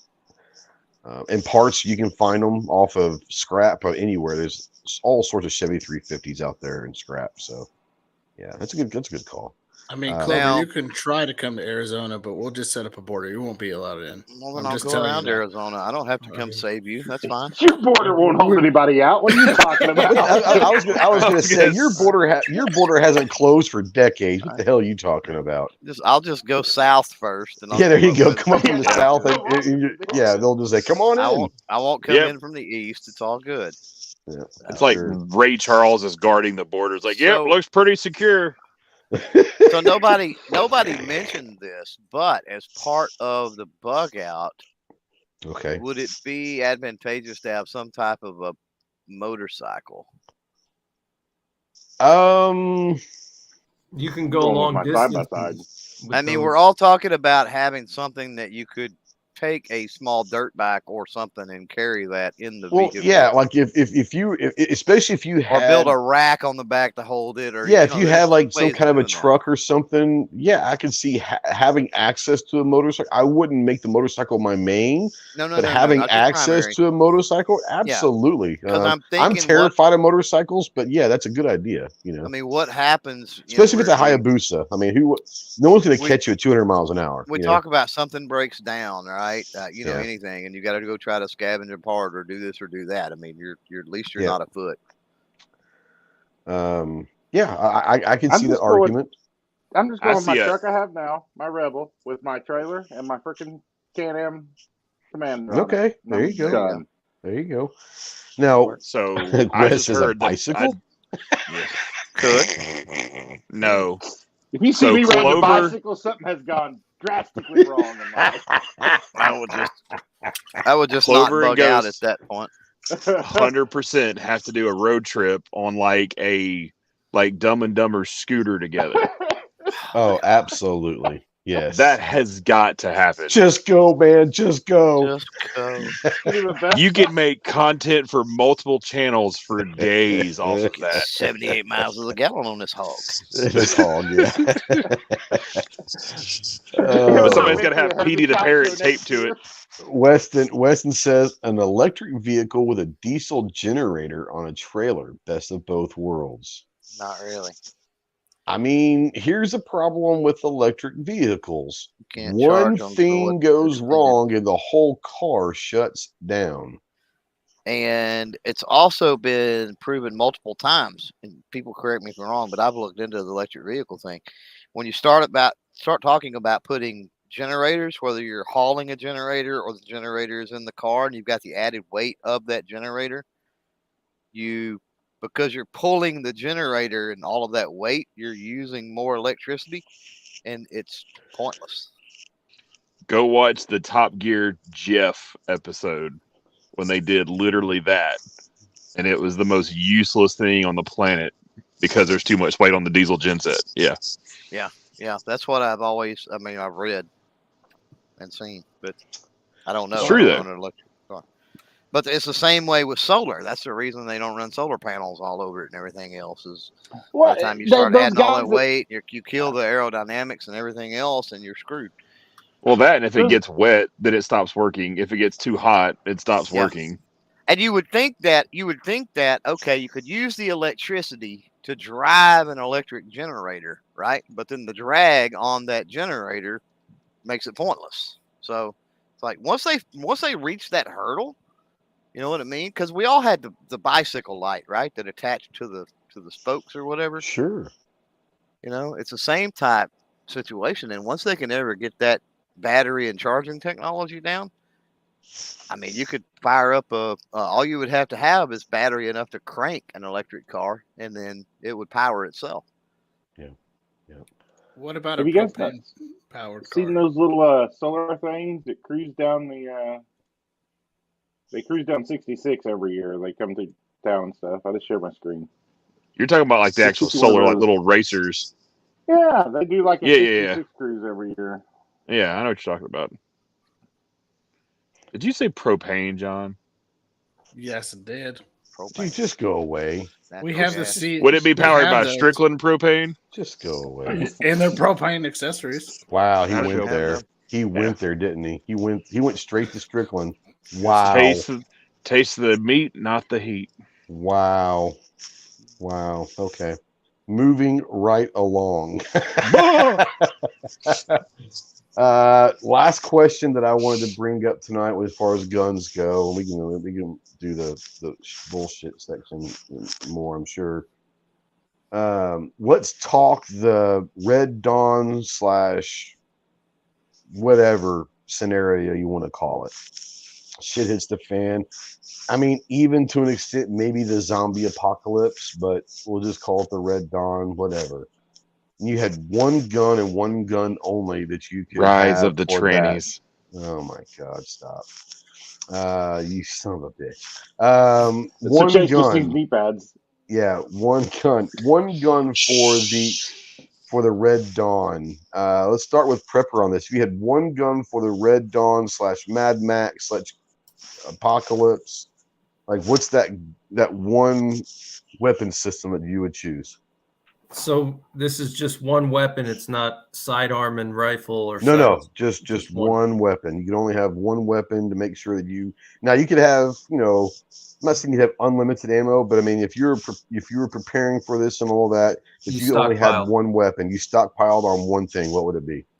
Yeah, for me, this is going to be a little bit unconventional, but it's going to probably be one of my 300 Win Mag bolt action rifles for hunting. Shit. How the hell are you going to shoot a rabbit with that? Well, he could shoot a rabbit. There'd be nothing left of it. I mean, you shoot it and clean it at the same time. The reason being cooked. So you wanted that mid rare, right? As long as you got a headshot on it, it would be fine. Come on. The bullet's bigger than the fucking head. So you go 300 Win Mag. Okay. All right. Yeah, for and here's the thing, guys. Like he actually that's kind of part of his channel. So I think he might know more about the hell that we're talking about. Maybe I don't know. Yeah, I mean, it's as far as like reliability goes. You can't go wrong with a good bolt action, and the ones that I have are Rugers, so they have the Mauser style claw extractors. Oh, okay, yep. You can literally cycle that bolt action like upside down, because it's got the claw that feeds the cartridge into the chamber, and it's just, I mean, if you're talking about Mad Max, I don't want to have a gas gun because gas guns can, jam. You have all kinds of problems with gas guns. I mean, they're normally they're reliable, but you don't know what situation you're going to be in. You might not have your tools, your cleaning kit, and a bolt action is just, you can shoot that thing for, thousands and thousands of rounds and it's not going to fail. There's no gas or anything that can screw it, so. Well, there's a lot to be said about that. There's a reason why the AKs are popular as well. They can shoot in any condition, and very rarely do they jam and all of that. Yep, so yeah. Snob, one gun for the shit hits the fan scenario. What would it be? Well, I really hate this choice, but it's my only choice in this situation. That's got to be a 12 gauge pump. Okay. Because you can hunt with it. You can get different loads for defense versus hunting. Yeah. Depends on what you want to hunt. You can hunt big game, small game. Yeah. It's the only option. It's not the only option. It might be your only option, but it's not. No, I mean, it really is, though, compared to, a 22 is not that great for self-defense compared to that. It's great for small game. Yeah. No, I hear what you're saying. Chris, what about you? I agree with everything Prepper said, but I'm just going to go with an AR-15 with I don't want it, not a red dot or anything. It's going to run on a battery, probably a Prism or an LPVO, and just because 223 and 5.56 is just easy to scavenge up anywhere. And yep. Yeah, I got to go AR-15. Probably go 16-inch barrel, so it's a little bit shorter, kind of in the middle, do whatever I need to do with it. Good shit at the fan. I'm putting my stock on my 10-inch. Yeah, that 10-inch is only is going to have. I like where you're going with that because typically I would agree with you, but a 10-inch in that scenario. Now you might also want to draw them in, but it's going to have definite limitations on range on what a 10-inch is going to be able to. An 11-inch is not going to be that significant. What? I said an 11-inch with most 5.56 and 223 ammo. The difference is not going to be. It's going to be fairly negligible with those loads. Okay, I'll let you. Yeah, whatever. I would much rather have it if I'm going to go AR. I'd much rather go 16-inch. Now I would love to go, a 10-inch, whatever, because I'm a big fan of a big fan of 10 inches. A big fan of that. That you are. Shut up. But 10 inches, but real small loads. Wow, we're gonna get ready to get on a really weird road here. So you better hurry up and we'll wait for the after chat, folks. Clove, what about you? One one gun for the Red Dawn scenario. Browning buck mark. Okay. Because here's the thing, I disagree with and I think if you took a 22 to the head, you would disagree with the self-defense thing. And for the buck mark, I could certainly put a 22 in the head. That would be a But problem. to be fair, I shot a cow in the head. To be with a 22 fair. pistol, and Well, I'm not shooting it doesn't go cows. through their skull. We're Yeah, talking but you self-defense. might want I'm to. not self-defensing against the cow, bro. So I get you, but You never know. But One of and the then- runaway dairy Mexicans might have got that cow loose. this is true. He brought the heat. That's true. Fair enough. Fair enough. But you got to realize too that the only with shotgun, the advantage that a shotgun is going to have would be bird hunting. But here's the thing: you're not bound by hunting regulations. I'm not like that. bird hunting in a freaking shit it's the fan scenario. I get you, but here's that thing: if you They're are, tasty though. if you are, you can Like, wait. honest till to God, I'm finding me a water source, and I don't like fish, but I'm eating fish in that scenario because I'm not wasting ammo on freaking Who's gonna hunting. I'm catch it just for saying. you? Yeah. Huh? That's Who's true gonna catch story. it for you? Just What I'm throw a saying cat- is that you can wait for birds to light. It's not like you have to shoot them in flight. So, Oh, I don't disagree with that. so I don't disagree with a 22. I just think I'd rather go with the 22 rifle. I think a shotgun's a good choice. Yeah. I would say a 10-22 over a buck mark. I mean, if you're going to go 22 LR. Well, I've got a little bit easier to carry, so you're saving weight for ammunition. As far as, again, when you're talking about 8 inches, you're talking about a 7.5, 8-inch barrel. So I mean, you're going to get pretty decent effective range out to 100 yards. I mean, certainly can shoot silhouette pretty easy. I say pretty easy, decent at 110 meters. So, like, are you gaining that much by going with a 10-22? Yeah. I don't know. I mean, maybe a I don't takedown, know. right? You can break it down and it goes in a pack. You're taking up a little less room and stuff like that. Maybe. I don't have a problem with it. I'm just saying that to me, like, buck mark doesn't seem to, for me, like something that I would choose, but I don't have as much. I don't have like a millionth of the experience with a buck mark as you do either. So this is true. Yeah, Moon has a good point. that is the difference. it is an American. This is America, Well, dude. I understand that, but Well, Don't say familiar you with just going to went make a difference, right? Like I could tear a buck mark down in my sleep, like literally. So yeah, or I could tear down an AR or something like that. Right. Exactly. Absolutely. Yeah. 100%. Kind of like Prepper's choice. I mean, who would have picked a bolt action? Well, let's Like, let's be honest. I mean, I'm as not much going as to I would, argue with it. as much as I would like to say my AR would, that's what it's there for. It's called a battle rifle for a reason. That's probably would be mine. But you know what? In all seriousness, like I'm an AR guy. I'm a gas gun guy. I'd probably go like an AR-10, get like a 308, because once again, you're talking an ammo that's going to be probably readily available, especially in this area. But then you That's gotta what I was carry a going to heavy say. bastard. Also, is AR-10. And yeah, you can do so much. And yes, you can still run CQB with an AR-10. It's going to fuck some people up. Absolutely. But you can still reach out to 1,000 yards pretty easily with an AR-10. So I don't know. Yep. Thanks for stealing my idea, Ghost. God. Hey, you know what? You're smart enough. You got some weird shit in your head. You can probably come up with some weird ass German thing that's been out for 100 years. Oh no, I was gonna go piston driven AR-10 because of all the reasons. Yeah. Well, You don't have the also gas gotta issues. consider- Well, and a piston driven is probably honestly a better choice. You're probably right about that. Yeah, because that's an easy to take down, keep clean. You don't have the gas tube to worry about. And you don't have the gas tube. You also, like you said, you start getting to AK range as far as reliability. That shit there's not a whole lot that's going to break that shit down. It can get dirty, you can get all that. Yeah, that's probably Like- a better choice. You're right. Like most calibers besides 300 Win Mag we've talked about, it's readily available ammo. Especially down here, for sure. Well, I mean, the thing that I'm not mad about at 300 Win Mag. Well, 300 Win Mag. The thing is that it uses 308 caliber projectiles. So Correct. I could still scavenge that. If let's say I come across 308, which is like super popular here in PA for deer hunting, Yeah. or 3006, I can pull the bullets out and hand load them into my 300 Win Mag.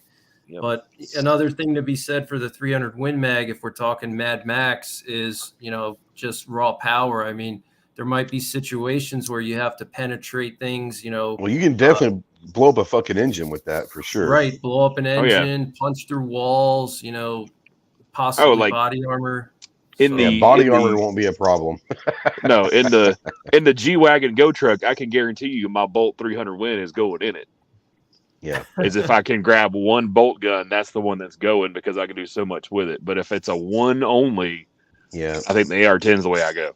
Yeah, if you would have asked, that question, and asked for rapid response, a quick response, I probably do say my AR.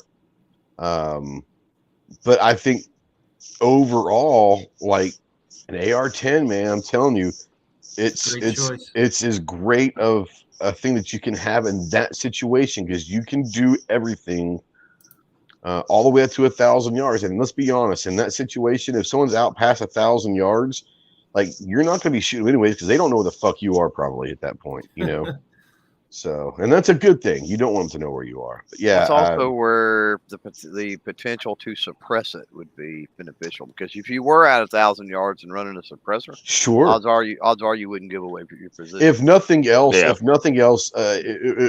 the sound, they might, but we're talking also 1,000 yards. You're probably going to hear the sound as much, and they're not going to see any muzzle flash or anything like that. So yeah, there's a lot of different things with the suppressor. Yeah, that'd be a great thing too. And I think at that point.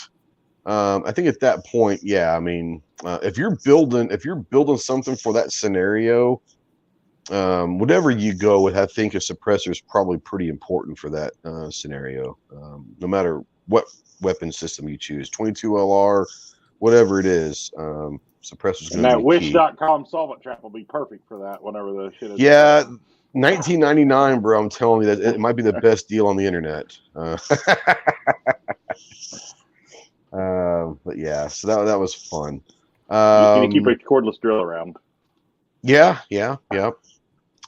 We are. Let's bring Chris in real quick. And Chris, we got about 10 minutes, so I want to let everyone kind of go through their thing. Chris, I want to bring you in, let people know where they can find you, what projects you have going. You dropped a video earlier today, I believe, did you not? Yeah, doing some stuff with that Taurus G3 Tactical of mine.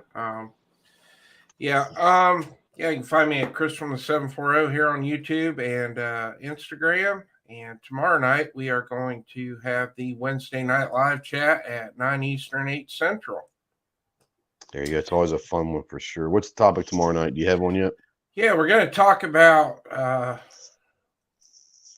range, like what makes you cringe at the range, like things you've seen. Shit! How long do you think that show's going to be? That could go on for about 9 hours, bro. Well, you got a link, so I hope you're there. Holy hell! Yeah, that's a good one. Yeah, that is a good one, because there's man alive. I've seen some. I'm sure we've all seen some crazy shit at the range, but man, yeah. Thanks for coming on, brother. John, what organization do you want to pimp out this week, or you want to stay with the Southeastern Dogs?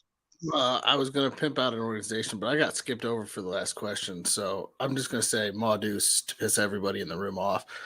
Anyways. Did I skip you? Yes, he did. Because he's a ginger.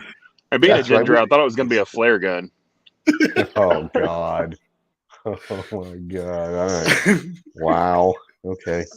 Anyways, Southeastern Guide Dogs, nonprofit charity out of Tampa, Florida, that gives guide dogs to veterans with PTSD.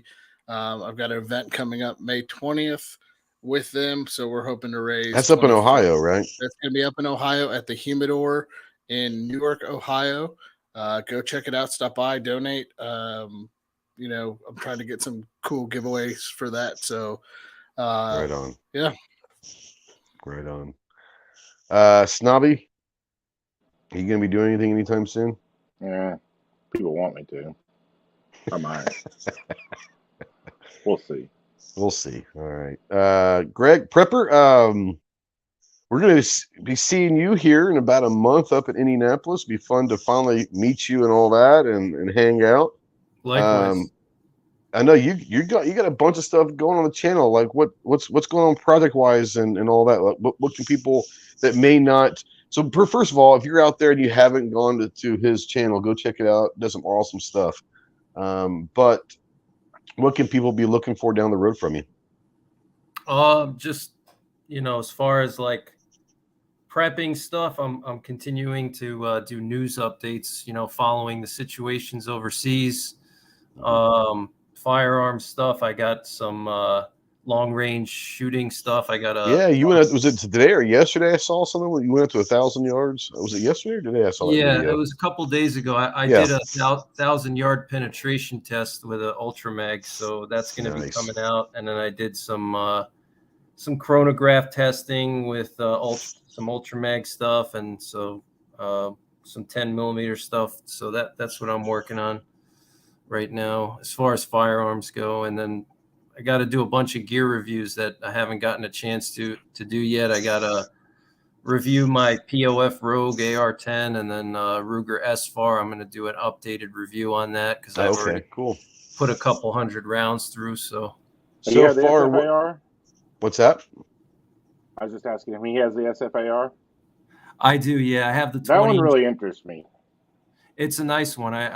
I get good groups with it with just regular FMJ, M80 ball. I get, probably I would say on average half MOA with just factory, M80 ball. Great. I haven't had any problems with it. The gas, it comes with an adjustable gas block, which is good because I like suppressors. So what's that? I said that helps. So is it really about as light as an AR-15? I would say it's a little heavier. I mean, it's like 7.25 pounds. So that's not bad though.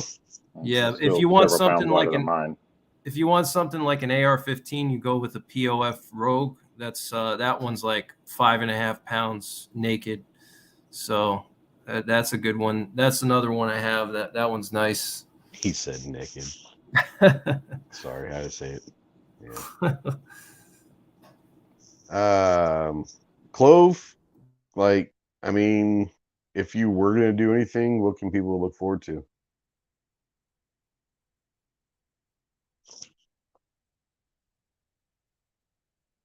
Hello?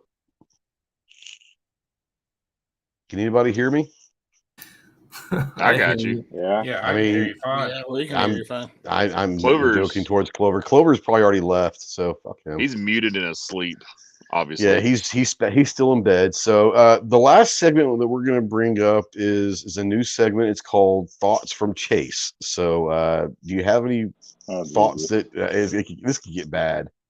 Anything that you really need to touch on right now? And that's pun intended. Well, I mean, I'm kind of sad, but we were talking about cow genocide, and Snob was just laughing at it. That's pretty terrible. He just said cow genocide. Snob was laughing. This is true. I mean, this is true. It's like fourth trimester cow abortions. That's just wrong. Jesus Christ. Really? We got to bring... Okay. All right, so that's the quickest segment life ever. So that segment is no longer. Holy shit, dude. Really? Good God. You knew better than this. Oh, I did. No, I did. I knew exactly what was coming. Maybe not cow abortion genocide, but yeah, I knew something was coming for sure. Good Lord. I don't know what you're talking about. This is a normal day. Yeah, no, I understand. Trust me. That was actually quite tame for Jake. It was very quite tame. Yes. John, wait till the after chat. No. John, one way or the other, we're going to see you in Indy, right? It's been too long that we haven't seen you. Yes. Okay. That's because they wouldn't come on a date with us. Is that an after chat situation? Okay. No. I felt like you wouldn't come on a date with us. We were staring at the weird TV. That was not a date. Yeah. That was the strangest. That was the strangest 2-hour conversation on the phone that I've ever had in my life. I mean, I felt like I was there, to be honest. It was pretty romantic. It was very romantical. It was.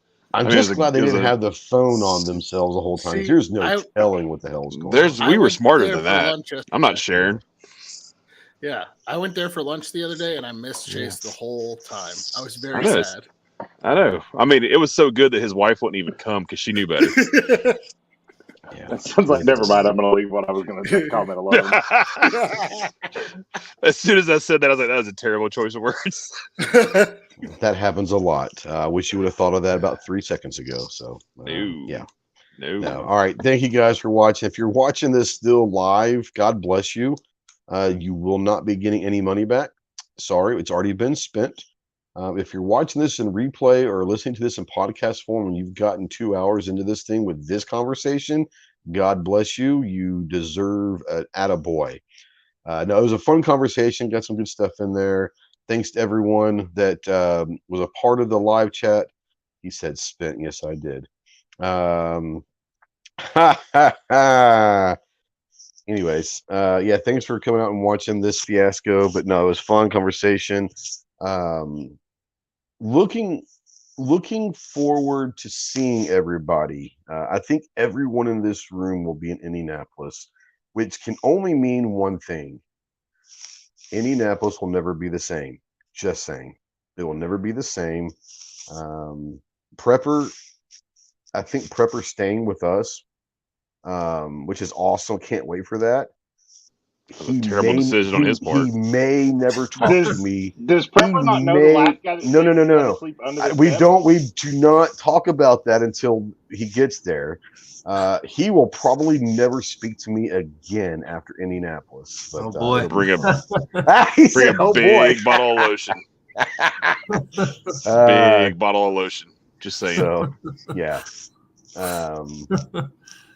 Yeah. So, guys, thank you so much for watching / listening. We do appreciate you. We'll talk to you soon. Semper Fi.